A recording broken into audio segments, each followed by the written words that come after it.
Hello बच्चों, तो कैसे हो आप सभी लोग। स्वागत है आप सभी का हमारे इस यूट्यूब चैनल में जिसका नाम है Vidya Jain edu hub. I hope आप सभी लोग बहुत मस्त होंगे और इस हमारे वन शॉट सीरीज़ के लिए एकदम तैयार, बेचैन और अकाउंट सीखने के लिए हमेशा रेडी रहेंगे मेरे साथ इस हमारे इस वन शॉट सीरीज़ के अंदर। जो वन शॉट सीरीज़ मैं लेने वाला हूँ अकाउंट्स की, सी एस डबल टी के लिए, जो अभी नया रिस्ट्रक्चरिंग आया है, नया सिलेबस आया है। पेपर अभी थियरी हो गया है और अकाउंट्स नया नया ऐड हुआ है सी एस डबल टी के अंदर। तो हमें अब अकाउंट्स भी सीखना है, बेसिक अकाउंटिंग जो भी होते हैं वो हमें सीखने हैं। फंडामेंटल्स ऑफ अकाउंटिंग सब्जेक्ट का नेम है। और हमें साथ साथ में इसके बारे में पूरी अकाउंटिंग की नॉलेज होनी चाहिए सी एस के स्टूडेंट्स के लिए। इसलिए basic accounting C S double T में ऐड किया गया है। ठीक है बच्चों, तो अभी हमको याद रखना है कि हमारा सी एस डबल टी का स्ट्रक्चर जो है वो चेंज हो गया है। अभी अभी जो स्टूडेंट्स ने ट्वेल्थ अपीयर किया होगा मार्च के अंदर, फेब्रुवरी मार्च के अंदर, उनको जून में न्यू सिलेबस के अंदर सी एस डबल टी के एग्ज़ाम्स देने हैं। ठीक है, तो सबसे पहले मैं बता दूं कि ये लेक्चर्स किस किस के लिए है।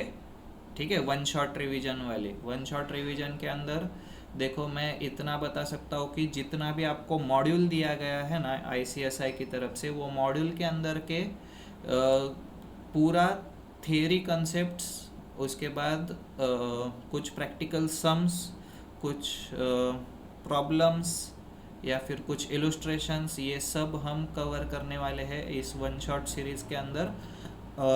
ये सीरीज़ सिर्फ डिक्टेशन रहेगा। मैं सॉल्व करके कुछ भी नहीं दिखाने वाला हूँ आपको। बस ये सॉल्व कैसे होता है ये डिक्टेट करूँगा कि आपको खुद से लिखना है। मैं लिखवा के देने वाला नहीं हूँ इस सीरीज़ के अंदर, क्योंकि ये वन शॉट रिवीजन है। आपको बस सुनना है, समझना है कि क्या दिया गया है वो कंसेप्ट के अंदर, या फिर कैसे वो क्वेश्चन सॉल्व किया गया है, बाकी सब। ठीक है, अब कुछ बच्चे रहेंगे जो 11th 12th साइंस में थे या 11th 12th आर्ट्स में थे, जिनका अकाउंट्स के साथ कोई भी संबंध नहीं आया है पहले। तो ऐसे स्टूडेंट्स के लिए ये सीरीज़ काफ़ी इम्पोर्टेंट हो जाती है कि उनको पूरा बेसिक से अकाउंटिंग सीखना पड़ेगा बराबर। तो आप वन शॉट के अंदर आपको आसानी से सारे कंसेप्ट्स क्विक रिवाइज होंगे और आप कम समय में अच्छा अकाउंट्स सीख जाओगे, अच्छे से बनाना सीख जाओगे। अकाउंट्स प्रिपरेशन जो होता है बैलेंस शीट तक बनाना, वो आप सीख जाओगे ये वन शॉट रिवीजन के अंदर। ठीक है, तो आई होप आप सभी लोग अभी इस नए जर्नी के लिए, सी एस की जर्नी के लिए तैयार हो। अभी अभी ट्वेल्थ देकर आए हो। ठीक है, तो आप सब को best of luck for the C S journey. और इसी के साथ हम अभी स्टार्ट करेंगे हमारा फर्स्ट चैप्टर जो है सी एस डबल टी में, फंडामेंटल्स ऑफ अकाउंटिंग के अंदर basic concepts and principles of accounting. ठीक है, एक और बात है बच्चों, इसके साथ ध्यान रखना कि मैं जब जब डिक्टेट करते जाऊंगा ना, तो आपको सेल्फ नोट्स निकालने हैं आपके नोटबुक के अंदर। ठीक है, सेल्फ नोट्स निकालने हैं, खुद से इलुस्ट्रेशन सॉल्व करने हैं। जब मैं डिक्टेट करूँगा तब आपको लिखते जाना है साथ में। मतलब क्या होगा ना, आपकी प्रैक्टिस हो जाएगी लिखने की, क्योंकि ये पेपर लिखने वाला है, ना कि एमसीक्यू वाला, सर्कल करने वाला नहीं है। तो आपको लिखने की प्रैक्टिस भी हो जाएगी, साथ साथ में सम्स भी आप सॉल्व करेंगे। आपके खुद के थियरी नोट्स भी बन जाएंगे इसके अंदर, क्योंकि एट लास्ट जब एग्ज़ाम का वन डे बिफोर आता है ना, तब थियरी नोट्स खुद के बनाए हुए सबसे ज़्यादा यूज़ होते हैं इस प्रिपरेशन के अंदर। ठीक है, तो आई होप आप सभी अब समझ गए हैं। तो अभी हम फर्स्ट चैप्टर का वन शॉट स्टार्ट करेंगे, जिसके अंदर हमको दिया गया है बेसिक कंसेप्ट्स एंड प्रिंसिपल्स, किसके, अकाउंटिंग के।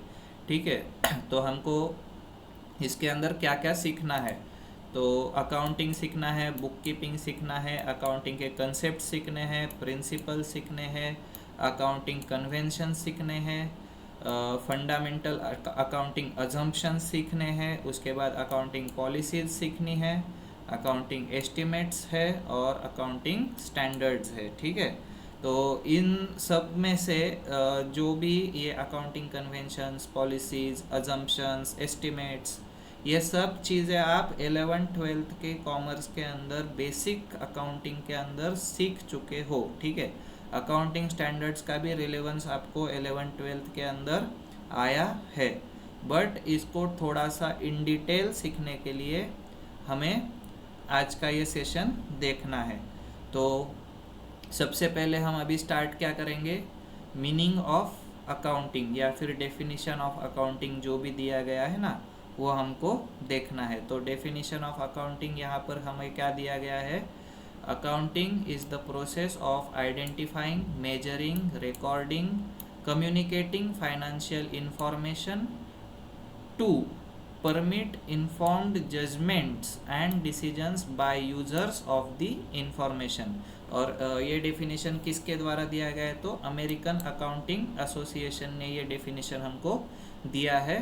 ये मीनिंग हमको दिया है किस चीज़ का, अकाउंटिंग का। इसके अंदर क्या क्या बोला गया है, it is an art of what, it is art of judgment, skill and creativity in presenting the financial information. जो भी आपके पास फाइनेंशियल इंफॉर्मेशन है उसको आप कैसे क्रिएटिवली प्रेजेंट करते हो, इसका ये एक आर्ट है। इसके बाद रिकॉर्डिंग के अंदर क्या है, chronological documentation of financial transactions. एक के बाद एक सीक्वेंस के अंदर जो भी आपके क्रोनोलॉजिकल ट्रांजैक्शंस हुए होंगे, फाइनेंशियल ट्रांजैक्शंस हुए होंगे, उनका रिकॉर्डिंग आपको कैसे करना है वो अकाउंटिंग सिखाता है। उसके बाद वो क्लासिफाई करना, जो आपने ट्रांजैक्शंस रिकॉर्ड किए हैं क्रोनोलॉजिकल ऑर्डर के अंदर, वो ट्रांजैक्शंस को अलग अलग लेजर्स के अंदर आपको क्लासिफाई करना होता है। तो वो कैसे करना है वो भी आपको अकाउंटिंग ही सिखाता है। उसके बाद समराइजिंग, जो आपने रिकॉर्ड कर लिया, क्लासिफाई कर लिया अलग अलग लेजर्स के अंदर, उसको वो आपको फिर समराइज भी करना है कि सब कुछ इकट्ठा करके उसके अंदर से हम क्या निकालेंगे, फाइनेंशियल स्टेटमेंट्स निकालेंगे हमारे बिजनेस का। तो फाइनेंशियल स्टेटमेंट्स जब निकालते हैं तो उसके अंदर हम क्या बनाते हैं, फिर ट्रायल बैलेंस बनाते हैं, प्रॉफिट एंड लॉस अकाउंट्स बनाते हैं, बैलेंस शीट्स बनाते हैं। अभी इसमें से जो साइंस वाले स्टूडेंट्स होंगे, आर्ट्स वाले स्टूडेंट्स होंगे, उन्होंने profit and loss and balance sheets तो सुना होगा पर ट्रायल बैलेंस नहीं सुना होगा, ठीक है। तो ट्रायल बैलेंस ये क्या होता है कि सारे अकाउंट्स का जो क्लोजिंग बैलेंस आता है ना ईयर एंड के अंदर, ईयर एंड जो होता है हमारा 31 मार्च को हर साल, उस दिन जो एंड ऑफ द डे का जो बैलेंस होगा वो बैलेंस हम एक लिस्ट बनाते हैं, वो लिस्ट को ट्रायल बैलेंस कहते हैं, ठीक है। इसके बाद इंटरप्रेटिंग ये काम आता है किसको, डिसीजन मेकिंग के लिए। तो डिसीजन मेकिंग जब भी करना होता है बिजनेस के अंदर, किसी चीज़ को ऐड करना या किसी चीज़ को लेस करना, ऐसी सब जब डिसीजंस आते हैं ना, उसके लिए हमें इंटरप्रिटेशन बहुत ज़रूरी है, वो बैलेंस शीट और P&L का, ठीक है। तो ये हो गया मीनिंग अकाउंटिंग का। इधर ऊपर कुछ हिस्टोरिकल डेवलपमेंट दिया है, कुछ अकाउंटिंग का इंट्रोडक्शन दिया है। तो ये आपको खुद से पढ़ना है क्योंकि ये वन शॉट रिवीजन है। कुछ चीज़ें मैं आपको खुद से पढ़ने के लिए भी बताऊंगा और कुछ चीज़ें मैं खुद समझा के दूंगा, ठीक है। तो मैंने जो अभी मीनिंग ऑफ अकाउंटिंग बताया ना, वही यहाँ पर इंट्रोडक्शन में दिया गया है, कुछ डिफरेंस नहीं है। और बस एक पॉइंट है, evolution of accounting as social science. तो इसमें से सोशल साइंस का जो टर्म है ना, ये कुछ हद तक अगर पूछा जाए तो एग्जामिनर पूछ सकता है, थियरी के अंदर आपको पेपर में आ सकता है, बट नॉट दैट रिलेवेंट। इतना डीप के अंदर या फिर डीप में कोई नहीं पूछेगा आपको। तो ये इम्पॉर्टेंट है कि डबल एंट्री सिस्टम कब आया था और फादर ऑफ अकाउंटिंग कौन है ये आपको याद रखना है, लूका पैसियोली, ये फादर ऑफ अकाउंटिंग है। 1494 के अंडर इन्होंने डबल एंट्री सिस्टम जो है वो इंट्रोड्यूस किया था पूरे वर्ल्ड को, ठीक है। तो इसके बाद फिर धीरे धीरे फिर अकाउंटिंग स्टैंडर्ड्स आए, ऑडिटिंग स्टैंडर्ड्स आए, गैप आया, आईएफआरएस आया, फिर अकाउंटिंग बॉडीज़ इस्टेब्लिश हुई, टेक्नोलॉजी आई, ठीक है, ईआरपी वगैरह सब सब सब ये बाद में डेवलपमेंट्स होते गए। ये आपने पढ़ लेने हैं और समझ लेना है, ठीक है, खुद से। इसके बाद आता है क्या, स्कोप ऑफ अकाउंटिंग, ठीक है। स्कोप ऑफ अकाउंटिंग के अंदर मैं आपको पॉइंट्स बताता हूँ। अकाउंटिंग के अंदर हम क्या क्या कर सकते हैं, तो रिकॉर्डिंग ऑफ ट्रांजैक्शंस होते हैं, फिर उसके बाद क्लासिफिकेशन एंड समराइजेशन होता है, फिर फाइनेंशियल रिपोर्टिंग होती है, फिर compliance with laws and standards होता है, डिसीजन सपोर्ट होता है, सेफ गार्डिंग ऑफ असेट्स होता है, फैसिलिटेटिंग ऑडिटिंग होता है, असिस्टिंग इन टैक्सेशन भी ये एक स्कोप है अकाउंटिंग का। अब एक सिंपल सी बात है, देखो ये फर्स्ट 3 या 4 पॉइंट्स जो है ना, इसमें क्या बता रहा है, अकाउंटिंग का डेफिनेशन बता रहा है कि अकाउंटिंग में ट्रांजैक्शंस रिकॉर्ड होते हैं किस चीज़ के अंदर, जर्नल्स के अंदर या फिर कैश बुक्स के अंदर, एक कंप्लीट क्रोनोलॉजिकल रिकॉर्ड के अंदर ट्रांजैक्शंस रिकॉर्ड होंगे। उसके बाद उसका क्या होगा, क्लासिफिकेशन एंड समराइजेशन।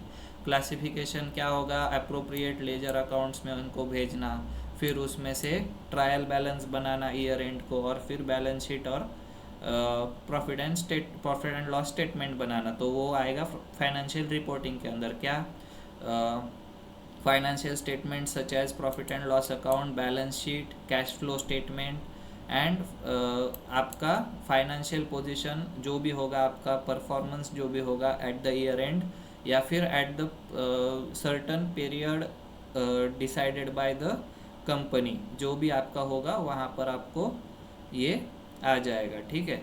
तो फाइनेंशियल रिपोर्टिंग और कंप्लायंस विथ लॉज वगैरह, ये आपका फर्स्ट डेफिनेशन हो गया अकाउंटिंग का, यही आपके स्कोप ऑफ अकाउंटिंग भी है। फिर कंप्लायंस विथ लॉज के अंदर क्या है, आपको income tax act, companies act and जो भी अकाउंटिंग स्टैंडर्ड्स वगैरह दिए गए ना, उसके साथ आपको कंप्लायंस करना है, मतलब उसके रूल्स को कंसिडर करते हुए आपको आपके अकाउंट्स बनाने हैं। फिर ये सब होने के बाद हमको क्या मिलता है, या फाइनेंशियल स्टेटमेंट से हम हमारे बिजनेस के अंदर डिसीजंस ले सकते हैं, तो डिसीजन सपोर्ट हमें मिलता है। इसके अंदर हमें क्या मिलता है, मैनेजमेंट जो होता है कंपनी का, उसको प्लानिंग करने में, बजटिंग करने में, performance evaluation and strategic control करने में हेल्प होता है। एक्यूरेट डेटा मिलता है, उसके वजह से हम डिसीजंस अच्छे से ले पाते हैं कंपनी के अंदर। उसके बाद क्या आता है यहाँ पर, implementing proper records of internal control systems to prevent misuse, loss or theft of the organization's resources। समझो एक मैन्युफैक्चरिंग एंटिटी है, ठीक है। मैन्युफैक्चरिंग एंटिटी के अंदर बहुत सारे मशीनरी होते हैं, रॉ मटेरियल होता है, अदर कुछ मटेरियल होता है, तो वो सब आपको एक सिस्टम के अंदर, चेन के अंदर उसका रिकॉर्डिंग अगर रहा ना, तो आपको समझ आता है कि कितना आया, कितना गया, कितना यूज़ हुआ, कितना डैमेज हुआ। और अगर आपके पास कोई सिस्टम नहीं होगा तो फिर आप थेफ्ट हो सकता है, आपको लॉस हो सकता है, मिसयूज़ हो सकता है आपके रॉ मटेरियल का वगैरह। तो इसके लिए इंटरनल कंट्रोल सिस्टम्स भी आपकी स्ट्रॉन्ग बन जाती है ये अकाउंटिंग के हेल्प से।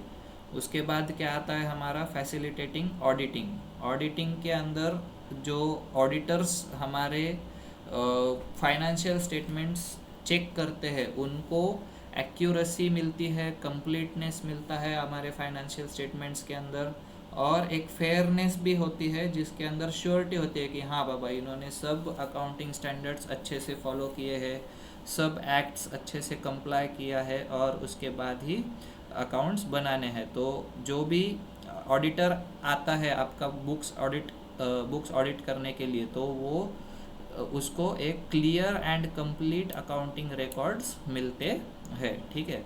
और असिस्टिंग इन टैक्सेशन, जो भी हमारी टैक्स अथॉरिटीज़ है इंडिया के अंदर, वो टैक्स अथॉरिटीज़ कौन कौन सी है, मेनली तो दो है, एक इनकम टैक्स और एक जीएसटी वाले, ठीक है, और बाकी बहुत सारे हैं बट ये दो मेन है।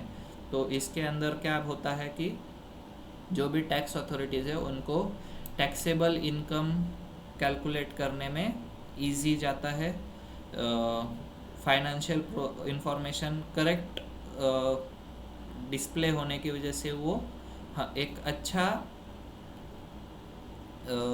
क्या बोल सकते हैं आप उसको, एक अच्छा इनकम, जो भी ट्रू एंड फेयर व्यू वाला इनकम होता है वो जान सकते हैं, और उसमें से टैक्सेबल इनकम ढूंढ करके टैक्स लाइबिलिटी उस पर इम्पोज कर सकते हैं, ठीक है।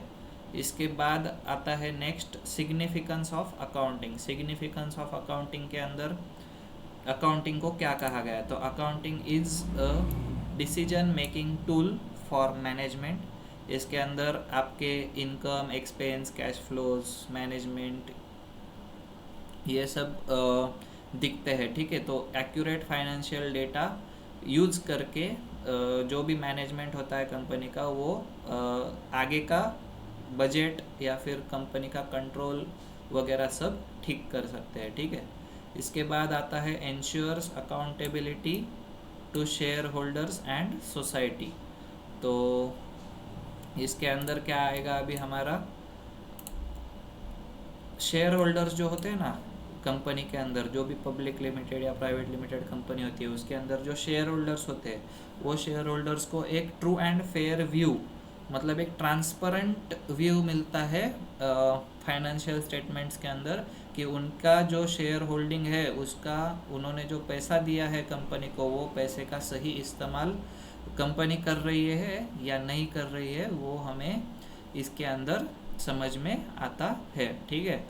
तो ये एक सिग्निफिकेंस हुआ अकाउंटिंग का। इसके बाद compliance with laws and regulations। तो every business entity should comply with their applicable act, ठीक है। तो कंपनीज को समझो सेबी के रूल्स लगते हैं, कंपनीज एक्ट का रूल्स लगते हैं, उसके बाद टैक्सेशन का टैक्स लॉज लगते हैं, मतलब इनकम टैक्स एक्ट लगता है, जीएसटी का एक्ट लगता है, या फिर महाराष्ट्र में जैसे प्रोफेशनल टैक्स का एक्ट लगता है, ऐसे अलग अलग एक्ट्स आपको कंप्लाई करना पड़ता है, ठीक है। तो अकाउंटिंग वही इंश्योर करता है कि आपने सारे एक्ट्स का जो भी रिलेवेंस है हमारे बिजनेस के अंदर, जो भी रिलेवेंट एक्ट है उसका कंप्लायंस किया है कि नहीं, आपके according to standards, according to rules आपने टाइम टू टाइम आपका रिपोर्टिंग, फाइनेंशियल रिपोर्टिंग किया है कि नहीं, ये सब आपको इसके अंदर देखने को मिलता है। तो ये भी एक सिग्निफिकेंस है अकाउंटिंग का। इसके बाद क्या आता है, facilitates taxation and government planning. तो जो भी अथॉरिटीज़ होती है, इनकम टैक्स, जीएसटी वगैरह या फिर कॉरपोरेट टैक्स वगैरह, इनको एक डेटा मिल जाता है प्लानिंग के लिए, फिर वो टैक्सेशन वगैरह एक अच्छे से प्लान कर सकते हैं, कितना टैक्स रेट लगाना है, कितना लेना है, या तो पेई की तरफ से या फिर पेयर की तरफ से। मंजो समझो डिपॉजिट जीएसटी होगा तो जीएसटी आप कंज्यूमर से लेते हो तो कितना % चार्ज करना है, या फिर इनकम टैक्स होगा जो आपको बिजनेसमैन पे कर रहा है, वो कितना % होना चाहिए। इस सब के डिसीजंस के लिए अकाउंटिंग और profit and loss account statements वगैरह जो होते हैं कंपनीज के, वो बहुत हेल्प करते हैं। तो ये एक सिग्निफिकेंस इम्पॉर्टेंट है। उसके बाद इवैल्यूएशन परफॉर्मेंस। तो परफॉर्मेंस इवैल्यूएशन के अंदर क्या है कि जो भी बिजनेस है उसमें एक एफिशिएंसी है या नहीं, प्रॉफिटेबिलिटी है या नहीं, उसका फाइनेंशियल हेल्थ कैसा है, ये सब के बारे में एक पास्ट डेटा उठा करके उसके इवैल्यूएशन करना, फिर उसमें से परफॉर्मेंस अच्छा मिल रहा है नहीं मिल रहा है, क्या हो रहा है, अच्छे प्रॉफिट्स वगैरह हो रहे हैं, वो सब देखना, उसका लिए भी एक अच्छा हमको क्या मिलता है यहाँ पर, फाइनेंशियल स्टेटमेंट्स हेल्प करता है उस चीज़ के लिए, ठीक है। उसके बाद लास्ट सिग्निफिकेंस क्या है, historical record for future reference है। ये एक बहुत अच्छा पॉइंट है। देखो, आपने अगर अकाउंटिंग किया ही नहीं तो आपको समझो 10 साल पहले का रिकॉर्ड निकालना है कि भाई 10 साल पहले मेरा प्रॉफिट कितना था। आप निकाल पाओगे क्या बिना अकाउंटिंग का? नहीं। पर वही अगर आपके पास अच्छा अकाउंटिंग, अच्छा रिकॉर्ड, प्रॉपर सिस्टमेटिक रिकॉर्डिंग रहेगा ट्रांजैक्शंस का, तो आप उसको निकाल सकते हो। 10 साल, 15 साल, 20 साल पहले का भी आपको मिलेगा कि आपका प्रॉफिट कितना था, आपका बिजनेस कौन से लेवल पे था, आप सेल कितना करते थे, आप परचेस कितना करते थे। वही आप करंट आपका जो हो रहा है अभी उसके साथ आप उसको कंपेयर भी कर सकते हो, ठीक है। तो वो कंपेयरिंग करने के लिए हिस्टोरिकल रिकॉर्ड्स बहुत यूजफुल होते हैं।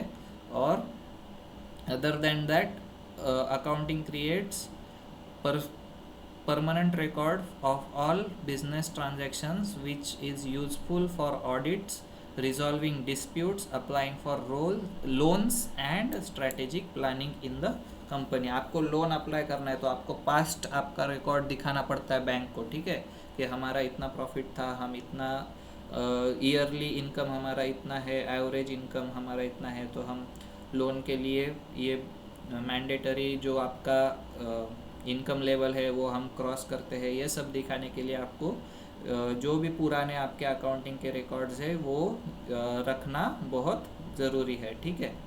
इसके बाद ये हो गया अभी सिग्निफिकेंस ऑफ अकाउंटिंग, ठीक है। ये 6 पॉइंट्स, ये सब मैं आपको क्यों बता रहा हूँ, ये साइंस वाले बच्चे जो है ना इनको कुछ पता नहीं है, ठीक है। तो ये सुन सुन के थोड़ा सा समझ तो भी जाएंगे, बट जब सॉल्व करेंगे उनकी और क्लैरिटी बढ़ेगी, बराबर। तो अभी जो भी कॉमर्स वाले बच्चे होंगे अगर उनका बेसिक स्ट्रांग होगा तो ये वाला वन शॉट स्किप करके आप आगे भी जा सकते हो।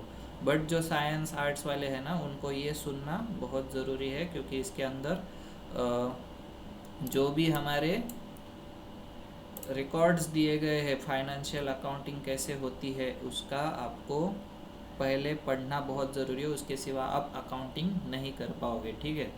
तो आई होप आप एंड तक ये लेक्चर मेरे साथ अभी देखने वाले हो।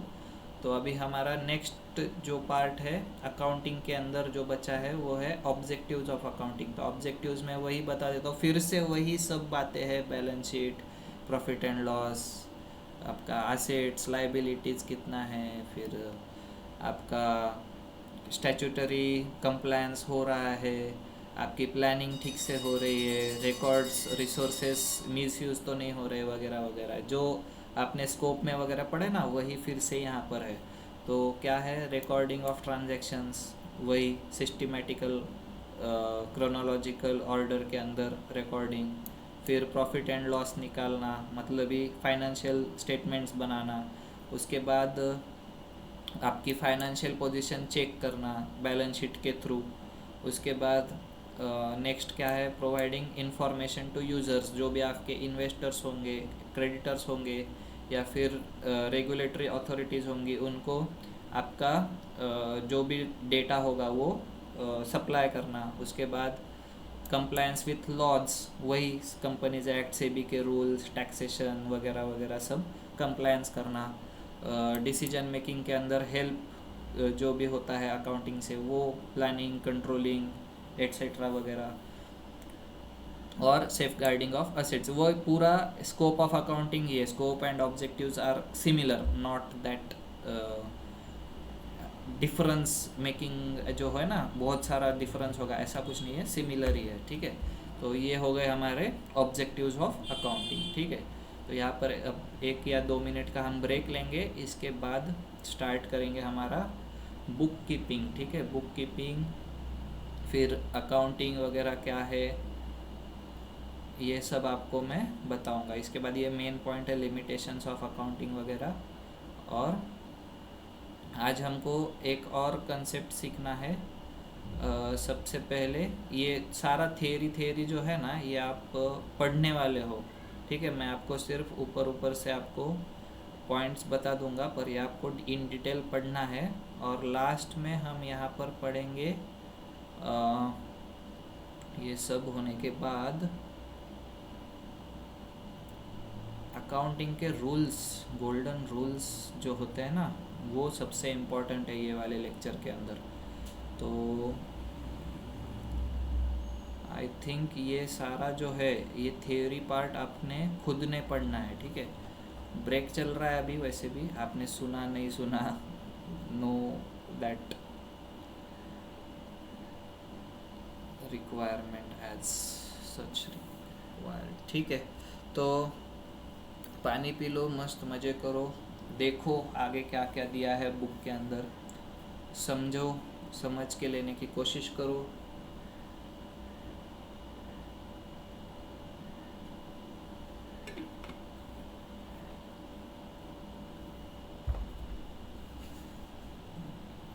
ठीक है, तो इसके बाद अभी आता है हमारा बुक कीपिंग। तो book keeping, what is book keeping, इसका भी एक डेफिनेशन आपको दिया गया है, वो आपको याद रखना है, ठीक है। Book keeping is the process of recording daily financial transactions systematically in the books of accounts, ठीक है। इतना ये डेफिनेशन है, सीधा सीधा बुक कीपिंग मतलब क्या, रिकॉर्डिंग ऑफ फाइनेंशियल ट्रांजैक्शंस, बस, ठीक है। इसके बाद ये भी बताया गया है कि ये फाउंडेशन है अकाउंटिंग का, but not the entire accounting process. ये पूरा अकाउंटिंग प्रोसेस नहीं है। Bookkeeping is just recording, not that other things, classifying, summarising, analysing and all, वो नहीं है, ठीक है। अभी बेसिक डिफरेंस भी दिया गया है, ये आपको 2 मार्क 4 मार्क के लिए आ भी सकता है, अकाउंटिंग और बुक कीपिंग का ये बता दो, डिफरेंस वगैरह बता दो, एग्ज़ाम में आ भी सकता है, बट ये इतना रिलेवेंट नहीं है। आपको लर्न होना चाहिए, जो कॉमर्स के स्टूडेंट्स होंगे ना उनको तो बाय हार्ट होगा ये बुक कीपिंग और अकाउंटिंग, किसी को भी पूछ लो वो बता देंगे, ठीक है। बट जो साइंस आर्ट्स वाले स्टूडेंट्स हैं उनको ये लर्न करना है, अच्छे से समझ लेना है और एग्ज़ाम में आ सकता है, ठीक है। इसके बाद सब फील्ड्स ऑफ अकाउंटिंग आते हैं, कौन कौन से अकाउंटिंग के टाइप्स है वो यहाँ पर दिए गए हैं, ये आपने पढ़ लेने हैं। उसके बाद यूज़र्स ऑफ अकाउंटिंग के अंदर एक्सटर्नल यूज़र्स और इंटरनल यूज़र्स जो भी होते हैं, समझो शेयर होल्डर्स है, क्रेडिटर्स, लेंडर्स है, गवर्नमेंट है, पब्लिक है। फिर इंटरनल के अंदर इंटरनल मैनेजमेंट है, एम्प्लॉयज़ है, ट्रेड यूनियंस वगैरह है, ये सब यूज़र्स ऑफ अकाउंटिंग इंफॉर्मेशन होते हैं। इसके बाद आता है relationship of accounting with other disciplines. इसके अंदर क्या आएगा, अकाउंटिंग एंड मैथमेटिक्स का क्या संबंध है, अकाउंटिंग एंड स्टैटिस्टिक्स कैसे रिलेट करता है, मैनेजमेंट के साथ, लॉ के साथ, इकोनॉमिक्स के साथ कैसे अकाउंट्स रिलेट करता है, इसका यहाँ पर एक एक लाइन के अंदर आपको एक्सप्लेनेशन दिया गया है, वो आपको खुद से पढ़ना है, ठीक है। इसके बाद आता है मेन एक important topic, limitations of accounting. Limitations of accounting के अंदर सबसे पहले जो होता है लिमिटेशन वो है हिस्टोरिकल नेचर। हिस्टोरिकल नेचर मतलब क्या, accounting primarily records past events and transactions. कभी भी आप फ्यूचर में होने वाले इवेंट्स रिकॉर्ड नहीं कर सकते हो, बराबर। तो आपको हमेशा पास्ट का ही रिकॉर्ड्स जो है अकाउंटिंग के अंदर मिलेगा, ठीक है। इसके बाद सब्जेक्टिविटी इन एस्टिमेट्स। तो जो भी हम एस्टिमेट्स बनाते हैं फ्यूचर के लिए, वो एस्टिमेट्स और जजमेंट जो हमारे होते हैं ना, उसके अंदर सब्जेक्टिविटी हो सकती है। तो subjectivity can affect accuracy and comparability of the accounts. इसके एग्जांपल्स दिए गए, हर एक मैं एग्जांपल्स एक एक तो आपको नहीं समझा सकता, ये आपको पढ़ लेने हैं। और अगर नहीं समझे तो कमेंट्स के अंदर पूछ सकते हो, हमारे टेलीग्राम ग्रुप के ऊपर पूछ सकते हो, कहीं पर भी आपको डाउट लगे आप पूछ सकते हो। मेरा यहाँ पर नाम दिया गया है, वो नाम से आप मेरा अगर इंस्टाग्राम ढूंढ लोगे तो इंस्टाग्राम के ऊपर भी मैं अवेलेबल हूँ, वहाँ पर भी मैं आपको समझा सकता हूँ, ठीक है। वहाँ इसके बाद इग्नोर्स नॉन मॉनेटरी फैक्टर्स, ठीक है। तो नॉन मॉनेटरी फैक्टर्स के अंदर आपको क्या क्या आता है, यहाँ पर हम देख सकते हैं कि जो भी क्वालिटेटिव एस्पेक्ट्स होते हैं ना, या फिर सिग्निफिकेंटली जो अफेक्ट करता है बिजनेस को, वो मेजर जो होता है मॉनेटरी टर्म्स के अंदर। तो उसके अलावा जो नॉन मॉनेटरी फैक्टर्स होते हैं ना, जो बिजनेस को अफेक्ट करते हैं, तो वो भी अकाउंटिंग के अंदर एक लिमिटेशन है, वो मेजर नहीं कर पाते हम क्योंकि वो नॉन मॉनिटरी होता है। इसके बाद नेक्स्ट जो आता है possibility of manipulation. At last accounts जो है वो ह्यूमंस के सिवा तो बनेगा नहीं। अभी एआई आ गया है, बट एआई को जब तक आप ऑर्डर करोगे नहीं तब तक वो तो अकाउंट्स बनाएगा नहीं, ठीक है। तो इसलिए मैनिपुलेशन होने का बहुत ज़्यादा चांस है इस चीज़ के अंदर, इसलिए ये भी एक लिमिटेशन हो जाता है। इसके बाद इनएडिक्वेट और इन्फ्लेशन, इनएडिक्वेट फॉर इन्फ्लेशन। इसके अंदर क्या दिया गया है, accounting generally follows the historical cost principle and does not automatically adjust for changes in purchasing power due to inflation. This can understate asset values and overstate profits.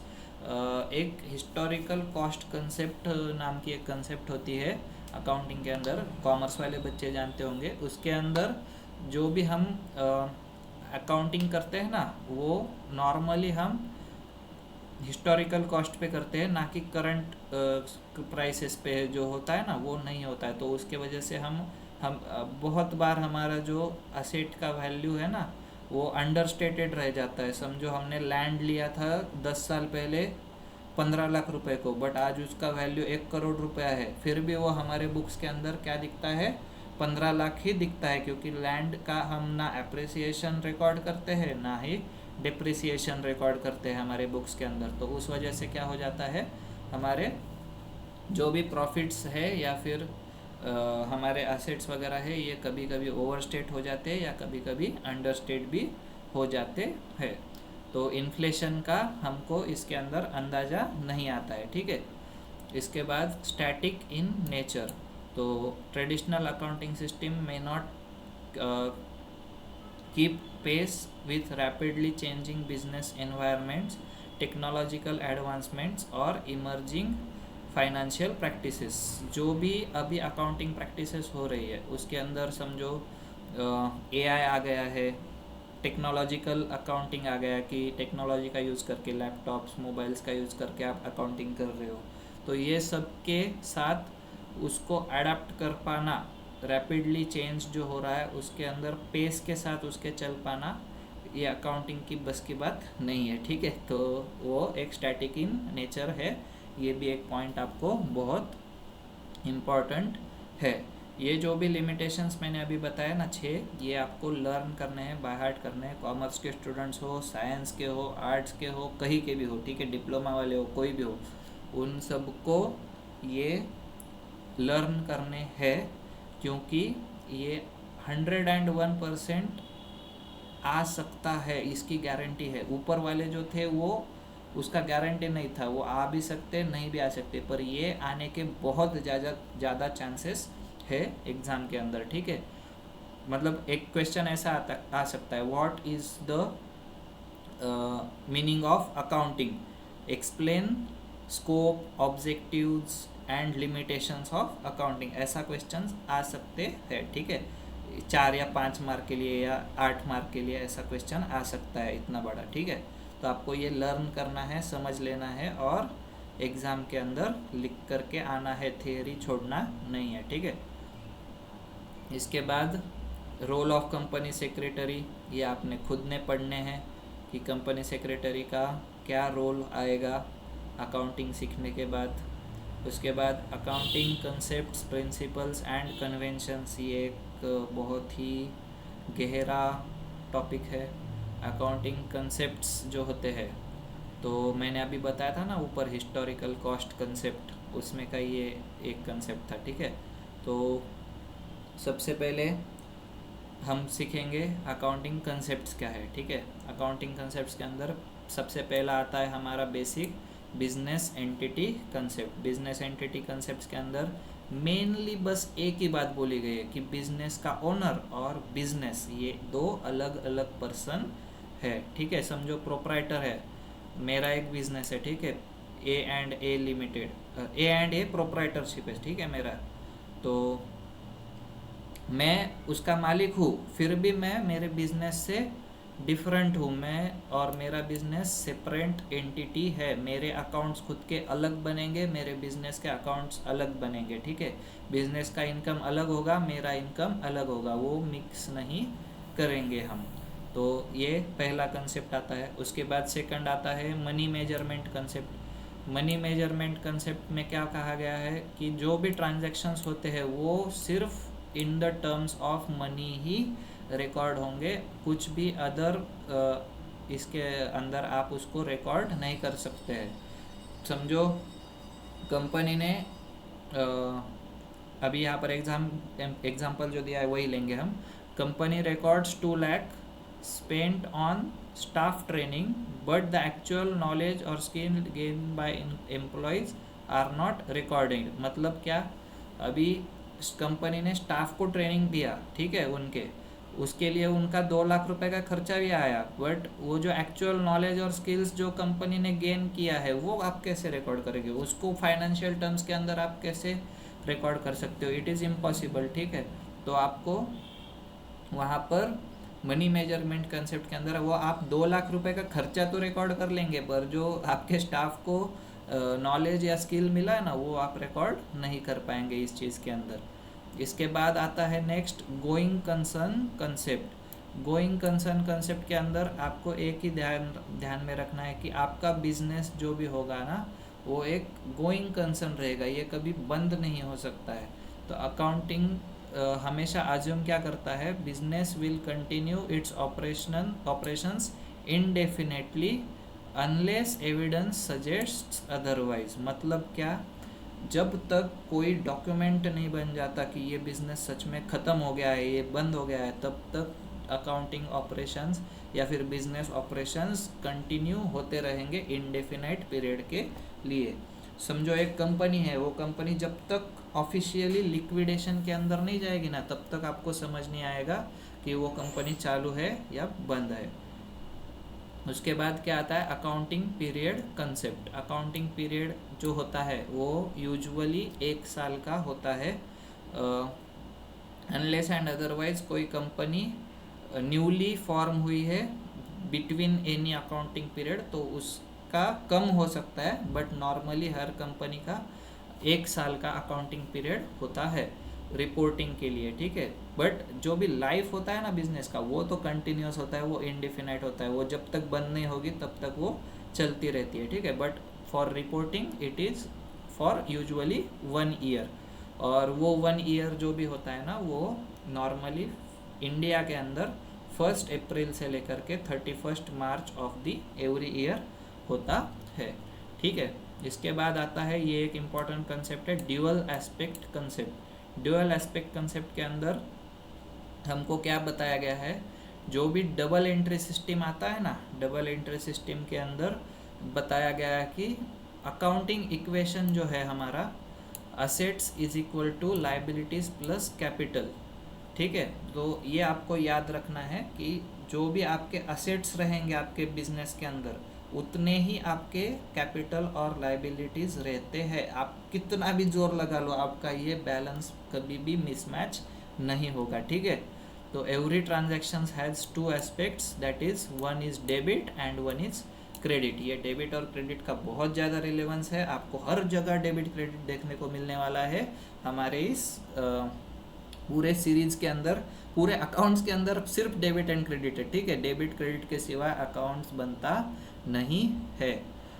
ये dual aspect concept बहुत ज़रूरी है accounts के अंदर। उसके बाद आता है कॉस्ट कंसेप्ट। कॉस्ट कंसेप्ट के अंदर क्या कहा गया है, जो मैंने हिस्टोरिकल कॉस्ट कंसेप्ट ऊपर बोला था ना वो वही है ये कॉस्ट कंसेप्ट्स। तो assets are recorded in the books at the price paid to acquire them, not at the current market value. जो मैंने एग्जांपल दिया था लैंड का, 15 लाख को खरीदी थी 10 साल पहले, तो वो 15 लाख को ही दिखेगी मेरे असेट्स के अंदर, ना कि हर साल उसकी प्राइस बढ़ते गई इसलिए मैंने उसको अप्रिशिएट करके दिखा दिया है, ये नहीं होता है, ठीक है।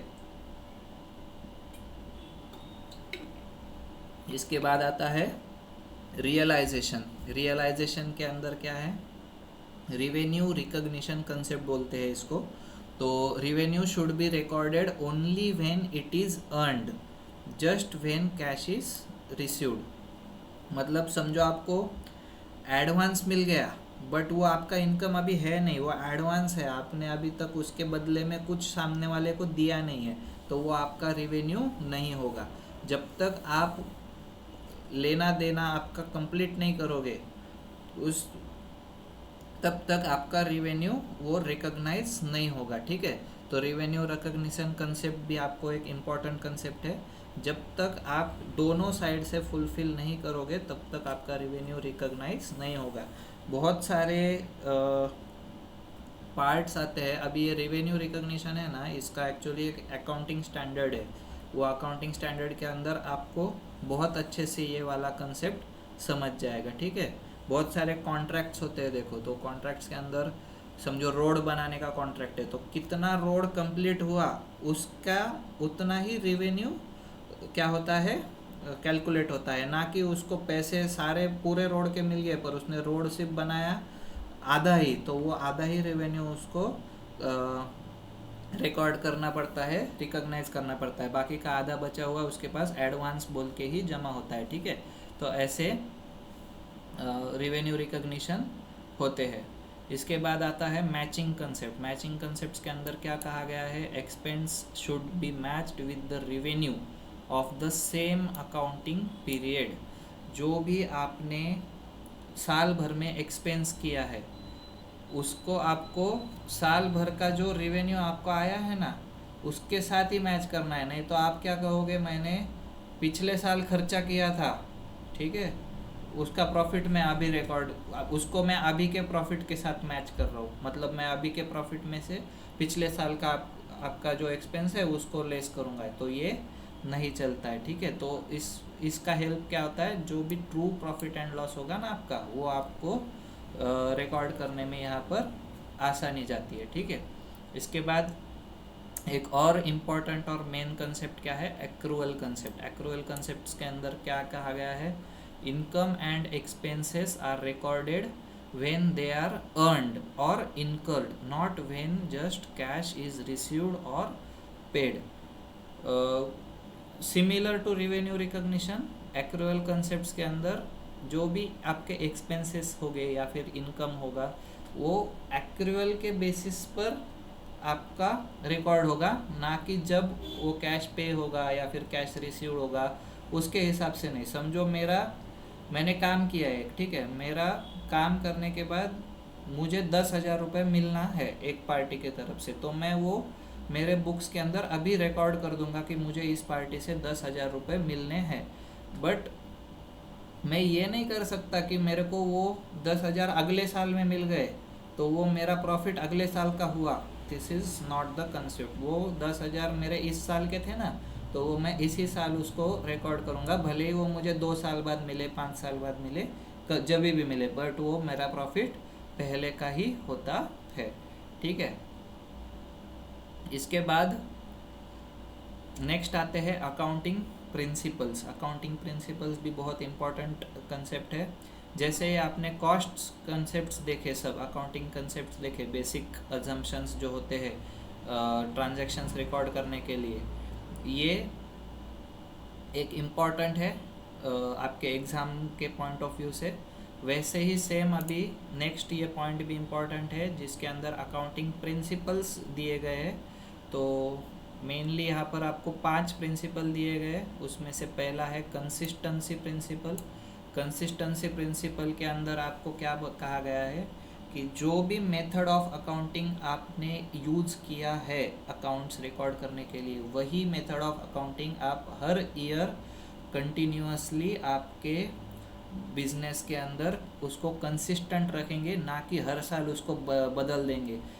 फॉर एग्जांपल मैं बता देता हूँ, समझो डिप्रिसिएशन का या फिर स्टॉक वैल्यूएशन का क्या होता है, एक मेथड होता है, तो वो मेथड आपने हर साल सेम मेथड यूज़ करना है, ना कि इस साल मैं स्टॉक वैल्यूएशन में first in first out use कर रहा हूँ, अगले साल मैं last in first out use कर रहा हूँ, तो ये नहीं चलेगा। ठीक है, तो आपने अगर फीफो यूज़ किया है तो फीफो ही यूज़ करते जाना है। डिप्रिसिएशन के लिए अगर रिटर्न डाउन वैल्यू यूज़ किया है तो हर साल वही यूज़ करना है, ना कि आप स्ट्रेट लाइन लोगे एक साल WDV लोगे, ये नहीं चलता है, ठीक है। तो कंसिस्टेंसी आपको रखनी है अकाउंट्स आप जब भी बनाओगे तब। उसके बाद आता है कंजर्वेटिज्म, मतलब प्रूडेंस वाला प्रिंसिपल आता है। इसके अंदर anticipate no profits but provide for all possible losses. आप आपका जो प्रॉफिट है ना वो एंटिसिपेट नहीं कर सकते पहले कि हाँ ये प्रॉफिट मेरे को फ्यूचर में होने वाला है, बट अगर आपको पता होगा कि फ्यूचर में जा कर के ये लॉस हम बेयर करने वाले हैं, ये 5,000 रुपये हमको मिलने ही नहीं वाले आगे जा कर के, जिसके लिए हमने पहले ही गुड्स या सर्विस दे दिए हो, तो वो पॉसिबल लॉसेस जो है वो आपको पहले ही रिकॉर्ड करने हैं आपके बुक्स के अंदर, ठीक है। तो इसका एग्जांपल क्या हो सकता है, डेटर वाला। समझो मैंने 5,000 के गुड्स सोल्ड कर दिए क्रेडिट के ऊपर एक कस्टमर को, मेरे को पता है कि ये कस्टमर से पैसे एक ना एक दिन आने ही वाले हैं, बट अचानक से वो कस्टमर क्या हो जाता है, बैंकक्रप्ट हो जाता है या इंसॉल्वेंट हो जाता है, तो तब क्या होगा फिर। मेरे को तो समझ आ गया अभी कि इसके हिसाब से पूरे पैसे तो नहीं मिलने वाले, तो जो जितना भी लॉस होगा ना उतना लॉस हम पॉसिबल लॉस हम रिकॉर्ड कर लेते हैं हमारे बुक्स के अंदर, ठीक है। बट इसका ही उल्टा समझो, हमें पता है कि हमको नेक्स्ट मंथ में एक कॉन्ट्रैक्ट मिलने वाला है, 10 लाख रुपए का कॉन्ट्रैक्ट मिलने वाला है, तो वो 10 लाख हम पिछले मंथ में रिकॉग्नाइज नहीं करेंगे कि हमको आगे जाके ये प्रॉफिट होने वाला है, ऐसा हम उसको रिकॉग्नाइज नहीं कर सकते। तो प्रॉफिट्स आपको एंटिसिपेट नहीं करना है, बट जो भी पॉसिबल लॉसेस होने वाले फ्यूचर में वो आप एंटिसिपेट करके उसको रिकॉर्ड कर सकते हो, ठीक है। इसके बाद आता है full disclosure principle. Full disclosure principle के अंदर मेनली बात आती है all material and relevant information must be disclosed in the financial statements. जो भी आपका अकाउंट्स बना है पूरे साल के अंदर उसका एक अच्छा डिस्क्लोजर देना, मतलब फुल डिस्क्लोजर प्रिंसिपल। अच्छा डिस्क्लोजर मतलब क्या, उसके अंदर कुछ भी मिसलीडिंग इन्फॉर्मेशन नहीं हो, उसके जो भी नोट्स बनाए गए हो अकाउंटिंग के वो सारे नोट्स अच्छे से अकाउंटिंग स्टैंडर्ड्स को फॉलो करते हुए, इनकम टैक्स एक्ट या अदर जो भी कंप्लायंस के एक्ट्स है उसको फॉलो करते हुए जो बनाए गए हैं, वो उसका एक फुल डिस्क्लोजर आपने आपके अकाउंटिंग के जो भी फाइनेंशियल स्टेटमेंट्स बने होंगे अकाउंटिंग के बाद उसके अंदर शो करने हैं, ठीक है। इसके बाद आता है नेक्स्ट मटेरियलिटी प्रिंसिपल।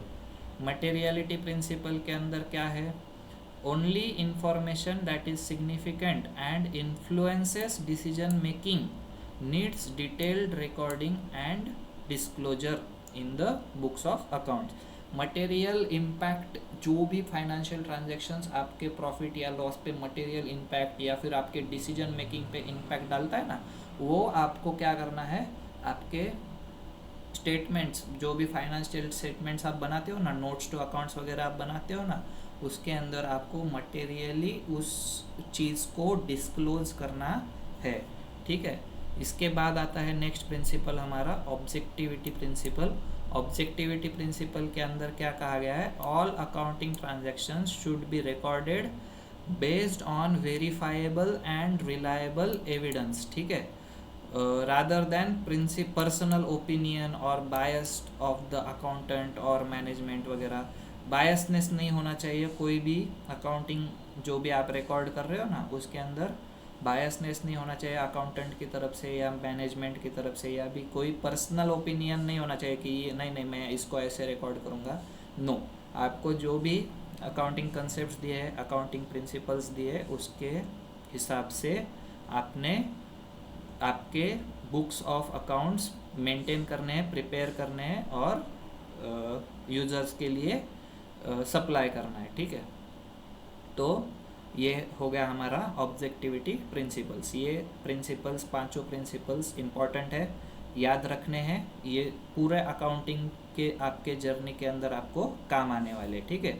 ऊपर के कंसेप्ट्स भी, ये प्रिंसिपल्स भी, और इसके बाद जो अकाउंटिंग कन्वेंशंस दिए गए हैं ना वो भी, यहाँ पर एग्जाम्पल्स वगैरह कुछ दिए, ये आपको खुद से पढ़ने, नहीं समझे तो बाद में पूछना है।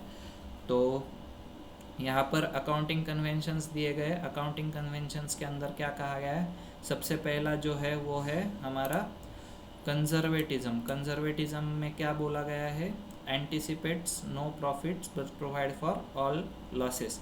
वही जो हमने प्रिंसिपल के अंदर देखा। कंसिस्टेंसी, सेम मेथड यूज़ करना है अकाउंटिंग का। उसके बाद डिस्क्लोजर, जो भी डिस्क्लोजर रिक्वायरमेंट्स हो गए उसको क्लियरली स्टेट करने हैं हमारे फाइनेंशियल बुक्स ऑफ अकाउंट्स जो भी हो गए, फाइनेंशियल रिकॉर्ड्स जो भी हो गए उसके अंदर। और मटेरियलिटी होनी चाहिए आपके डिस्क्लोजर के अंदर, मतलब सिग्निफिकेंट फैक्ट्स के साथ आपने आपके बुक्स ऑफ अकाउंट्स डिस्क्लोज करने हैं, मटेरियल इन्फॉर्मेशन उसके अंदर होना चाहिए। ठीक है, तो ये हो गए हमारे अकाउंटिंग कन्वेंशंस। तो आई होप आप सब ये वाला पॉइंट समझ गए होंगे, accounting concepts, principles and conventions. ठीक है, इसके बाद हमारा नेक्स्ट आता है फंडामेंटल्स ऑफ अकाउंटिंग। ये भी उसी का पार्ट है। फंडामेंटल्स ऑफ अकाउंटिंग के अंदर क्या कहा गया है, जो भी अकाउंटिंग स्टैंडर्ड्स या फिर generally accepted accounting principles, gap जो है, उनके हिसाब से जो बोला गया है ना, तो एक अजम्पशन है, फंडामेंटल अकाउंटिंग अजम्पशंस है ये बनाए गए, जिसके अंदर कहा गया कि एक जो कोई भी बिजनेस एंटिटी जो है ना वो एक गोइंग कंसर्न है। ठीक है, तो इसके अंदर अज्यूम क्या किया गया है कि कोई भी बिजनेस जो है वो फोरसीएबल फ्यूचर के लिए कंटिन्यू किया जाएगा, जब तक दुनिया है तब तक वो बिजनेस चलेगा, ऐसा एक अजम्पशन हम हमेशा अकाउंटिंग के अंदर लेते हैं। इसके बाद नेक्स्ट जो आता है हमारा क्या आता है, कंसिस्टेंसी आता है। कंसिस्टेंसी मतलब क्या, the same accounting methods are applied from one period to another to enable the comparison of in the books of accounts. ठीक है, तो कंसिस्टेंसी फॉलो की जाती है, ये भी एक अजम्पशन है।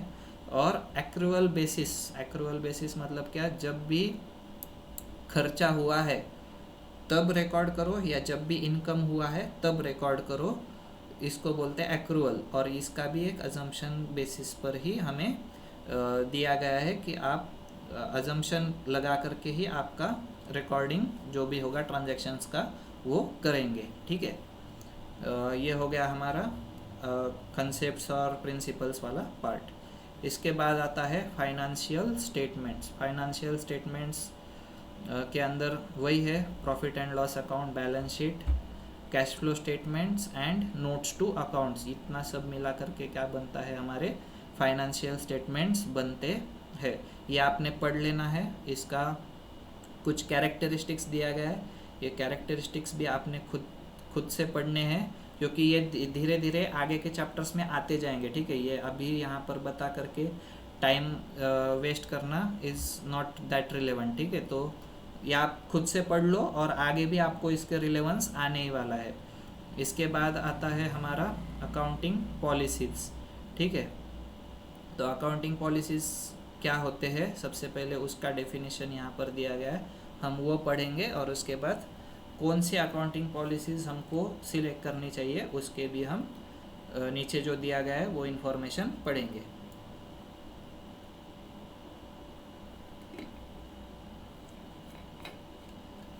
तो इसके अंदर अभी देखो अकाउंटिंग पॉलिसीज़ क्या है। ठीक है, accounting policies are the set of specific principles, bases, conventions, rules and practices of business adopts in preparing and presenting the financial statement। हमने ऊपर अभी जो पढ़े ना concepts, principles, conventions वगैरह, उस सब का अकाउंटिंग के अंदर अच्छे से सिलेक्शन करना कि हमको इसमें से कौन कौन से कंसेप्ट सिलेक्ट करना है, हमको कौन कौन से प्रिंसिपल्स को फॉलो करना है, कौन कौन से अकाउंटिंग अजम्पशंस को हमको फॉलो करना है, वो सब का एक सिस्टमैटिक या फिर प्रॉपर एडॉप्शन जो होता है ना अपने फाइनेंशियल स्टेटमेंट्स बनाने के लिए, वो कहलाते हैं अकाउंटिंग पॉलिसीज़। ठीक है, सेट है वो, एक सब मिला करके जो हम करते हैं ना उसको अकाउंटिंग पॉलिसीज़ इन्होंने कहा है। तो वही है सब फिर से, true and fair view, prudence, materiality, consistency, comply with law and standards, तो ये सब मैंने आपको ऊपर समझा दिया है, मतलब मीनिंग क्या है ये सब का। तो आपने ये सब पढ़ के एक बार फिर से समझना है, सारे एग्जाम्पल्स रीड आउट करने हैं, और ये जितने भी पॉइंट्स वगैरह है ना, इस सब के आपने नोट्स प्रिपेयर करने हैं, ठीक है। मैं अभी भी बता रहा हूँ ना आपको एक एक, तो आपने वीडियो पॉज करके लिख लेना है आपके नोटबुक के अंदर। आपको एंड डे में ये बहुत काम आएगा, मैं अभी बता रहा हूँ, ठीक है। एंड डे में आपको बहुत काम आएगा ये चीज़। इसके बाद आता है changes in accounting policies. Changes in accounting policies आप कब करोगे, जब आपको ये तीन चीज़ें होगी। एक तो लॉ या स्टैंडर्ड्स के अंदर कुछ चेंज आ गया है, नया अमेंडमेंट आ गया है, तो आप आपके अकाउंटिंग के जो भी चेंज होंगे वो एडॉप्ट करोगे। उसके बाद better presentation of financial statements, जो भी आपका फाइनेंशियल इंफॉर्मेशन होगा उसका बेटर प्रेजेंटेशन जिस भी मैनर में होगा वो आपने हर साल आपका चेंज करते जाना है। बेस्ट सुटेबल जो भी आपका मोस्ट एक्यूरेट इंफॉर्मेशन प्रोवाइडिंग करने वाला जो भी स्टेटमेंट बनेगा वो आपने करना है। और जो भी इंडस्ट्री प्रैक्टिस के अंदर कंप्लायंस होता है, नॉर्मल जो भी आपके इंडस्ट्री नॉर्म्स वगैरह जो भी आप कंप्लायंस वगैरह करते हैं उसके हिसाब से आपने आपके अकाउंटिंग पॉलिसीज़ को हर साल चेंज करते रहना है।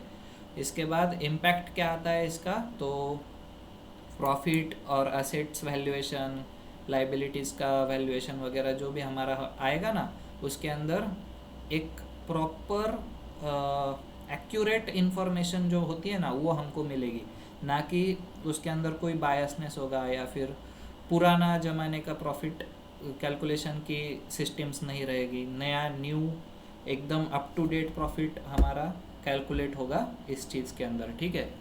इसके बाद आता है मेजरमेंट। मेजरमेंट के अंदर क्या कहा गया है, measurement means assigning number of objects, events और attributes according to rules so that they can be compared, recorded and communicated. In accounting, measurement involves quantifying economic events and resources in monetary terms. तो measurement के अंदर क्या है, जो भी economic events हुए हैं बिजनेस के अंदर उसको मॉनेटरी टर्म्स के अंदर रिकॉर्ड करना, ठीक है। तो इसके अंदर क्या कहा गया है अभी हमको कि अकाउंटिंग जो भी ऑब्जेक्ट्स एंड इवेंट्स हमको मेजर करना है वो कैसे करना है। तो ऑब्जेक्ट्स मतलब क्या, हमारे असेट्स या फिर हमारे रिसोर्सेस वगैरह, और इवेंट्स मतलब क्या, जो भी हमारे ट्रांजैक्शंस हुए हैं, एक्टिविटीज़ हुई है बिजनेस के अंदर उसको रिकॉर्ड करना। तो what is measurement in this, तो समझो अभी ऑब्जेक्ट्स है हमारे, ठीक है। तो ऑब्जेक्ट्स के अंदर हमने जो भी थिंग ओन करके रखे, समझो लैंड एंड बिल्डिंग है, मशीनरी है, फर्नीचर है, या अदर कोई पेटेंट्स वगैरह है, कॉपीराइट है, कुछ भी है, ठीक है। तो उसका एक इकोनॉमिक वैल्यू जो होता है ना वो मॉनेटरी टर्म्स के अंदर आपने एक्सप्रेस करना है, और फ्यूचर इकोनॉमिक बेनिफिट्स उसमें से आपको क्या होने वाले हैं वो भी आपने डिस्क्लोज करने हैं, ठीक है। और ये सब बैलेंस शीट के अंदर असेट साइड में आपको दिखेंगे। इसके बाद जो भी इवेंट्स है, आपके जो भी एक्टिविटीज़ होने वाली है, वो एक्टिविटीज़ मतलब क्या, समझो सेल होने वाला है, परचेस होने वाला है, कुछ आप सैलरी देने वाले हो या फिर आप टैक्स पे करने वाले हो, तो ये सब इवेंट्स है, बराबर। तो इवेंट्स जो भी होंगे मतलब जो भी इकोनॉमिक एक्टिविटीज़ होंगी और जिससे आपके फाइनेंशियल पोजीशन को या फाइनेंशियल जो भी आपके बिजनेस के डेटा है उसको अफेक्ट होगा उससे, तो वो आपको रिकॉर्डिंग करना है, ठीक है। तो उसका मेजरमेंट भी आपने सीखना है इसके अंदर। Change in value of assets, liabilities और इनकम और एक्सपेंसेस वगैरह वगैरह आपको इसके अंदर देखने हैं। ये आप सब एक बार इन डिटेल पढ़ेंगे, उसके बाद ही आगे जाएंगे, ठीक है। ये फर्स्ट चैप्टर जितना आपका अच्छा रहेगा ना उतना आपको पूरा अकाउंटिंग के अंदर जो है ना एक अच्छी पकड़ बैठ जाएगी आपकी, ठीक है। पकड़ बैठने के बाद आप कौन सा भी क्वेश्चन आने दो आप अच्छे से उसको सॉल्व कर पाएंगे, ठीक है। इसके बाद हमारा नेक्स्ट क्या आता है, की डिफरेंस आता है ऑब्जेक्ट्स और इवेंट्स का, ये आपने पढ़ लेना है। इसके बाद ये कुछ थ्योरी है, standards and scale of measurement, कैसे मनी को मेजर करना है। तो हम इंडिया में रुपीज़ का सिंबल यूज़ करते हैं, रुपीज़ में मेजर करते हैं, यूएसए के अंदर डॉलर्स में करते हैं, या फिर और कोई अलग करेंसी होगी तो वो करेंसी के अंदर हमको रिकॉर्डिंग करना है, ठीक है। तो इसके बाद जो भी मेजरमेंट स्केल होंगे, मेजरमेंट स्केल कैसे होंगे, टाइम के साथ या फिर वैल्यू चेंज जब होती है तब, पीरियड जो होता है ना, मंथली, ईयरली, क्वार्टरली, वो मेजरमेंट स्केल आपको आपका डिसाइड करना है। इसके बाद accounting as a measurement discipline, तो ये क्या है अभी देखते हैं। Accounting is often called as measurement discipline because it measures business resources, obligations and performance in monetary terms. It provides numerical information that helps in decision making, planning and control, ठीक है। तो इसके अंदर भी क्या है, वही कहा गया है कि जो भी आपका डिसीजन मेकिंग होगा, प्लानिंग होगा, इसका एक प्रॉपर मेजरमेंट डिसिप्लिन के साथ आपके रिसोर्सेस यूज़ करके अकाउंटिंग का यूज़ करना, ठीक है। इसका एग्जांपल भी है, वो भी आपने पढ़ना है। इसके बाद वैल्यूएशन प्रिंसिपल्स इन अकाउंटिंग, ये एक इम्पॉर्टेंट है इसके अंदर, वैल्यूएशन प्रिंसिपल्स इन अकाउंटिंग। इसके अंदर क्या कहा गया है कि जो भी वैल्यूएशन हम करते हैं हमारे असेट्स और लाइबिलिटीज़ की, वो हम कैसे करते हैं वो हमको देखना है।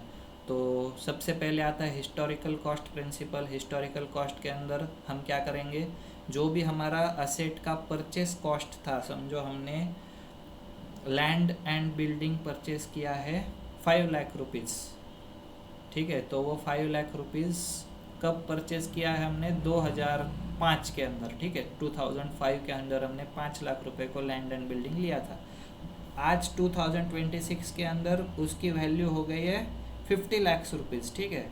बट फिर भी हम उसको 5 लाख रुपीज़ के ऊपर ही रिकॉर्ड करेंगे हमारे बुक्स के अंदर। इसके बाद fair value principle. Fair value के अंदर क्या आता है, जो भी आपने असेट्स परचेस की है उसको करंट मार्केट वैल्यू के ऊपर रिकॉर्ड करना, such as shares, such as investments. तो इन्वेस्टमेंट्स सच एज एफडीज हो गए, fix deposit, recurring deposit banks के अंदर वगैरह। तो उसके अंदर क्या है, समझो मेरा फिक्स डिपॉजिट 50,000 का था, 2 साल पहले मैंने किया था बैंक के अंदर, उसकी वैल्यू आज बढ़कर हो गई है 55,000 रुपये। तो मैं उसको 55,000 रुपये पे दिखाऊंगा कहाँ पर, मेरे बुक्स ऑफ अकाउंट्स के अंदर। इसके बाद realisable value principle. Realisable value principle के अंदर क्या कहा गया है, assets are valued at the amount they can fetch if sold today.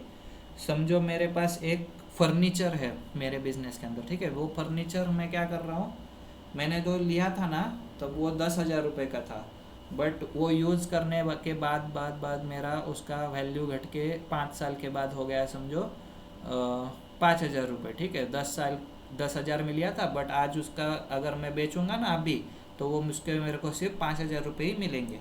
तो वो 5,000 का ही मैं उसको रियलाइजेबल वैल्यू वहाँ पर मेरे बुक्स ऑफ अकाउंट्स के अंदर रिकॉर्ड करूँगा।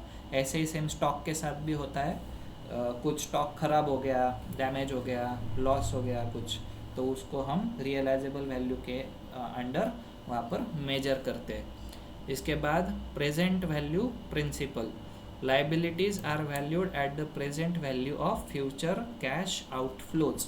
जो भी हमारा समझो लोन रिपेमेंट है होने वाला है आगे जा कर के, वो लोन रिपेमेंट का हम क्या करते हैं, करंट प्रेजेंट वैल्यू जो भी होगा ना वो दिखाते हैं, ना कि हमको फ्यूचर में कितना पे करना है वो हम नहीं दिखाते हैं हमारे बुक्स के अंदर, ठीक है। तो ये कुछ वैल्यूएशन प्रिंसिपल्स हो गए। इसके बाद आते हैं हमारे मेजरमेंट एंड वैल्यूएशन। जो भी डिफरेंस है ना, जो आपने ऊपर पढ़ा, अभी मेजरमेंट पढ़ा और ये वैल्यूएशन पढ़ा, इसके अंदर जो भी डिफरेंस है वो यहाँ पर बताया गया है। तो measurement means assigning numerical values in monetary terms to resources like assets and liabilities and every events, ठीक है। और valuation means deciding the basis on which the measurement is made. तो जो भी मेजरमेंट है वो किस चीज़ पे बेसिस है, आपके वैल्यूएशन प्रिंसिपल्स के ऊपर बेसिस है। आप कौन सा वैल्यूएशन प्रिंसिपल यूज करके किस चीज़ का मेजरमेंट कर रहे हो, वो देखने के बाद ही आप मेजरमेंट कर पाओगे, ठीक है। तो ये हुआ एक इम्पॉर्टेंट यहाँ पर कंसेप्ट। इसके बाद आता है हमारा next accounting estimates. Accounting estimates एक बहुत अच्छा कंसेप्ट है। अकाउंटिंग एस्टिमेट्स के हम अंदर प्योरली जजमेंट होते हैं, अजम्पशंस होते हैं, जो कि एक्सपीरियंस के बेसिस पर लिए गए होते हैं, पास्ट एक्सपीरियंस के बेसिस पर। तो वो जजमेंट अजम्पशंस वगैरह हमको क्या कहते हैं कि कॉमन रिक्वायरिंग एस्टिमेट्स हमारे क्या क्या होते हैं कि हर असेट का डिप्रिसिएशन हमको चार्ज करना होता है। देखो मैंने फर्नीचर लिया है, ठीक है, 10,000 रुपये को, मैं 5 साल बाद बेचने जाऊंगा तो वो मुझके 10,000 तो मिलने वाले हैं नहीं उस फर्नीचर के। ये तो मतलब रूल ही है पूरे दुनिया के अंदर की कोई भी वैल्यू, आपने समझो मोबाइल परचेस किया 10,000 रुपये का, आपने 2 साल बाद बेचने का बोला तो आपको उसके 10,000 रुपये मिलते क्या? नहीं मिलते। तो आपको हर साल उसकी वैल्यूएशन जो होती है ना वो डिप्रिसिएट होते जाती है, बराबर। तो एक डिप्रिसिएशन ऑफ असेट्स एक हमारा अकाउंटिंग एस्टिमेट है।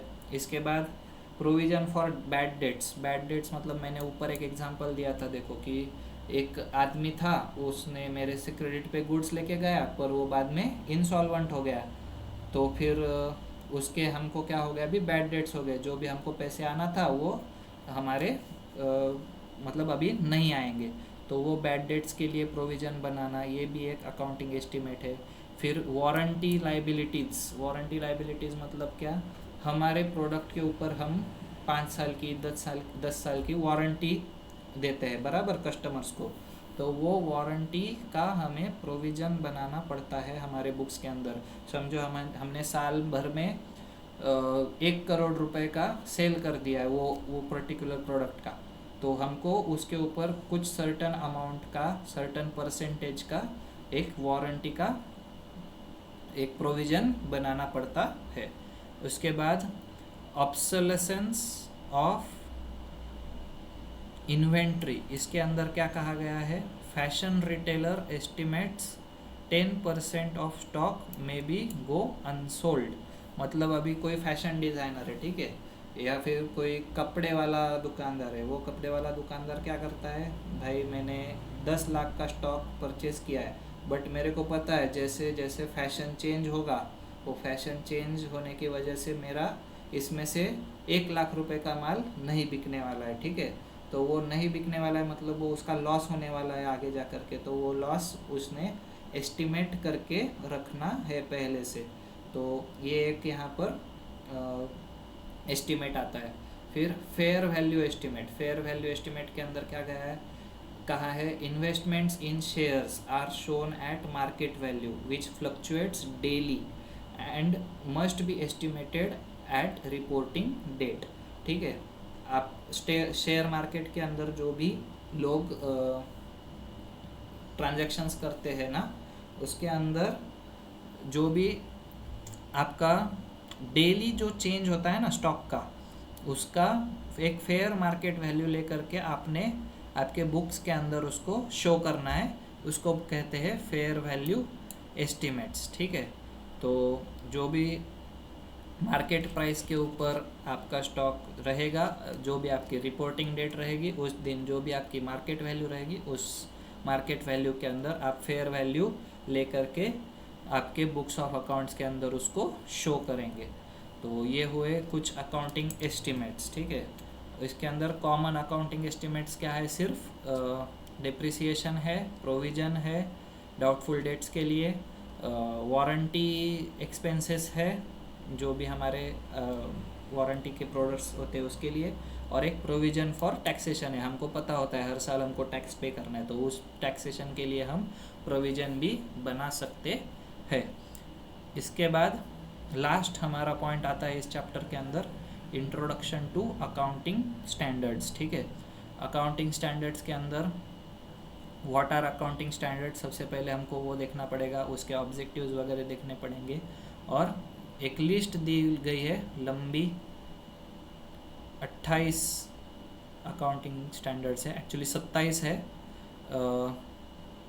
तो उस सब को आपको पढ़ना है, ठीक है।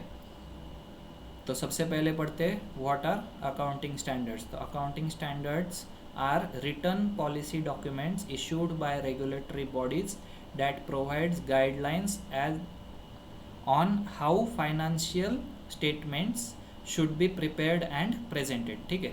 तो नॉर्मली इंडिया के अंदर जो है वो अकाउंटिंग स्टैंडर्ड्स इशू करता है accounting standards boards which is formed by Institute of Chartered Accountants of India and Ministry of Corporate Affairs, ठीक है, अंडर कंपनीज एक्ट। तो इंडियन अकाउंटिंग स्टैंडर्ड्स जो भी हम बनाए गए हैं ना, उसके अंदर क्या आता है, यूनिफॉर्मिटी, ट्रांसपेरेंसी एंड कंपेरेबिलिटी जो है फाइनेंशियल रिपोर्टिंग के अंदर वो दी जाती है। एक अच्छा खासा फाइनेंशियल पॉलिसी डॉक्यूमेंट्स जो बनते हैं ना अकाउंटिंग स्टैंडर्ड्स के, उसके अंदर दिए गए हैं हमको। इसके बाद ऑब्जेक्टिव्स क्या है इसके, यूनिफॉर्मिटी है, इसके बाद ट्रांसपेरेंसी है, रिलायबिलिटी है, प्रोटेक्शन ऑफ स्टेक होल्डर्स है and true and fair view है। ये आपने पढ़ लेने हैं। बेनिफिट्स के अंदर भी वही है, uniformity, comparability, reliability, compliance, better decision making and global interrogation. देखो इनके पास एक पॉइंट नया था, इसके लिए इन्होंने बाकी सारे पॉइंट्स ऑब्जेक्टिव्स में से उठाए। नॉर्मली सेम पॉइंट्स है, बेनिफिट्स, ऑब्जेक्टिव, स्कोप सब सेम ही होता है, ठीक है, अकाउंटिंग स्टैंडर्ड्स के अंदर। और लिमिटेशंस इसके क्या दिए गए हैं, तो लिमिटेशंस के अंदर it may sometimes get rigid, समझने के लिए रिजिड हो जाता है, may involves high cost for implementation वगैरह, difference between local laws and global standards confusion create कर सकते हैं। उसके बाद प्रोफेशनल जजमेंट के अंदर रिलायंस कम हो जाता है मैनेजमेंट का कि ये सच में प्रोफेशनल जो जजमेंट दे रहा है ये सही है कि नहीं, वगैरह वगैरह, ठीक है। और process of formulation of accounting standards, ये एक अच्छा कंसेप्ट है, यहाँ पर आपको ध्यान देना है, ये समझ लेना है। ये कभी भी नॉर्मल लाइफ के अंदर कोई भी आपको अकाउंटिंग का स्टैंडर्ड्स का पूछेगा ना, तो ये आपको आना चाहिए, ठीक है। तो इसके अंदर क्या है, आइडेंटिफिकेशन ऑफ एरिया। सबसे पहले ICAI ढूंढेगा कि वो स्टैंडर्ड एक्चुअल में नीड है कि नहीं है, कि कौन से एरिया में उसका नीड है। फिर स्टडी ग्रुप का कॉन्स्टिट्यूशन होगा, स्टडी ग्रुप बनाया जाएगा उसका, फिर उसको स्टडी ग्रुप क्या करेगा, उस इशू का स्टडी करेगा और फिर उसके ऊपर अपना एक खुद का प्रपोजल का ड्राफ्ट बनाएगा। फिर वो ड्राफ्ट कहाँ पर दिया जाएगा, एक्सपोजर के लिए दिया जाएगा, मतलब सारे जो भी उसके रिलेटेड स्टेक होल्डर्स होंगे ना, उन सबको कमेंट्स करने के लिए वो ड्राफ्ट प्रेजेंट किया जाएगा। फिर प्रेजेंट करने के बाद पब्लिक फीडबैक लिया जाएगा। पर पब्लिक फीडबैक किसके तरफ से, स्टेक होल्डर्स, इंडस्ट्रीज़ या फिर रेगुलेटरी अथॉरिटीज़ जो भी होंगे ना अलग अलग हमारे इंडिया के अंदर, वो सब इसके ऊपर अपने अपने इनपुट्स प्रोवाइड करेंगे कि ये इसके अंदर ऐसा होना चाहिए, इसके अंदर ऐसा होना चाहिए। और फिर उसके बाद जो भी सजेशंस आने हैं, उसके बाद जो सजेशंस इम्प्लीमेंट करके अकाउंटिंग स्टैंडर्ड बोर्ड्स क्या करेगा, उसको फाइनलाइज करेगा और फिर ICAI जो होगा उसको नोटिफाई कर देगा कहाँ पर, हमारे गैजेट्स के अंदर, ठीक है। तो गैजेट्स, इंडियन गैजेट जो भी होगा हमारा, उसके अंदर वो नोटिफाई होगा। और साथ साथ में हमारा NFRA जो है, national financial reporting authority, and MCA जो मिनिस्ट्री ऑफ कॉरपोरेट अफेयर्स है, इनको भी नोटिफिकेशन के लिए भेजा जाएगा और फिर ये लोग हमारे गैजेट्स के अंदर नोटिफाई करेंगे। और इम्प्लीमेंटेशन कब होगा, once notified it becomes mandatory. तो जब भी ये नोटिफाई हो जाएंगे ना गैजेट के अंदर हमारे, तो वो मैंडेटरी हो जाता है सबके लिए। तो ये प्रोसीजर है अकाउंटिंग स्टैंडर्ड्स को नोटिफाई करने का, कहाँ पर, या फिर फॉर्म करने का हमारे अकाउंटिंग सिस्टम जो भी है इंडिया के अंदर, उस वो दिखाने के लिए, ठीक है। इसके बाद आता है list of accounting standards in India, list of accounting standards in India, इसके अंदर आपको 28 अकाउंटिंग स्टैंडर्ड्स दिए गए और लिस्ट ऑफ IFRS मतलब इंडियन अकाउंटिंग स्टैंडर्ड्स, जो ऊपर वाले हैं ना ये ग्लोबल है अकाउंटिंग स्टैंडर्ड्स, हर जगह ये यूज़ होते हैं, बट जो इंड एएस है, इंडियन अकाउंटिंग स्टैंडर्ड्स है, IFRS ने बनाए हुए, वो अलग है, ठीक है। तो IFRS भी आपको पढ़ने हैं और इंडियन अकाउंट जो भी अकाउंटिंग स्टैंडर्ड्स है नॉर्मली वो भी पढ़ने हैं। तो मैं अकाउंटिंग स्टैंडर्ड्स आपको एक बार सब पढ़ा के दे देता हूँ क्या क्या है, ये आपने लर्न करने हैं क्योंकि इसका रिलेवेंस आपको कहीं पर भी आ सकता है, ठीक है। और जो इंड एएस है ये आप खुद से पढ़ लो एक बार कि कौन से इंड एएस में क्या कहा गया है, कहाँ पर क्या क्या है। बाकी इतना रिलेवेंस नहीं है आपको इंड एएस का, बट एएस आपको काम आएंगे, ठीक है। तो फर्स्ट एएस हमारा है डिस्क्लोजर ऑफ अकाउंटिंग पॉलिसीज, जो हमने ऊपर अभी इतने कंसेप्ट्स, कन्वेंशंस, प्रिंसिपल्स जो जो पढ़े ना वो सब यहाँ पर दिए गए AS1 के अंदर। फिर AS2 valuation of inventories, AS3 cash flow statements, AS4 contingencies of events occurring after the balance sheet date. इसके बाद AS5 आता है नेट प्रॉफिट और loss for the period, prior period items and changes in accounting policies. ये दो AS को मिला करके एक AS बनाया गया है, ठीक है। डेप्रिसिएशन अकाउंटिंग, इसके बाद ये पहले AS10 था, अभी AS6 हो गया है। इसके बाद नेक्स्ट आता है हमारा construction contracts, AS7, AS8 cancel हो चुका है इसलिए AS8 नहीं है। AS9 है revenue recognition, AS10 property plant and equipments, AS11 effects of change in foreign exchange rates, AS12 accounting for government grants, AS13 accounting for investments, AS14 accounting for amalgamations, AS15 employee benefits, AS16 borrowing cost, AS17 segment reporting, AS18 आपका related party disclosures, AS19 leases, AS20 earning per share, AS21 consolidated financial statements, AS22 accounting for taxation on income, AS23 accounting for investments in associates, AS24 discontinuing operations, AS25 interim financial reporting, AS26 intangible assets, AS27 financial reporting of interest in joint ventures, AS28 implementation impairment of assets, AS29 provisions, contingent liabilities and contingent assets, ठीक है। तो ये आपके 28 जो है accounting standards दिए गए हैं।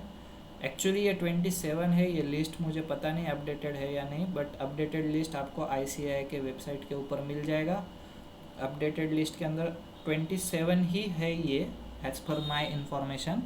AS29 तक उसका कैलकुलेशन है, मतलब नंबर से AS29 तक है, बट एक्चुअल जो अकाउंटिंग स्टैंडर्ड्स है वो 27 है, क्योंकि दो जो है वो कैंसिल हो चुके हैं, ठीक है।